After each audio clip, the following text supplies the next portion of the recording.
আজকে একটা নতুন ধরনের আমি ফ্রাইড রাইস করছি। এই যে একবারে একসঙ্গে দিয়ে দিচ্ছি কাজু কিশমিশ, তারপরে বিনস, গাজর, মটরশুঁটি একসঙ্গে দিয়া কীরকম হয়েছে আগে দেখো, ঝুরঝুরে হয়েছে। এই তারপরে কি বলতো, ফ্যানটা ঝাড়িলে অল্প একটু চিনি, গোলমরিচের গুঁড়া আর ঘি দিচ্ছি। এই হয়েছে আজকে আমার ঘরে ফ্রাইড রাইস। আর তার সঙ্গে আছে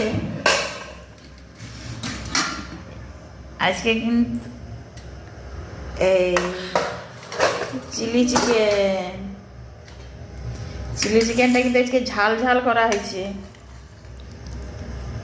কার কার এই চিলি চিকেনটা পছন্দ আমাকে কিন্তু কমেন্টে জানিব।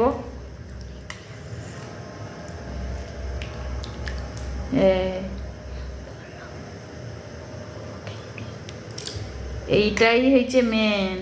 এই একটু জুস রাখছি, না হলে খাওয়া যাবে নি। এই ফ্রাইড রাইসটা চিলি চিকেনটা যত খাও না কেন পেট খারাপ হবে নি।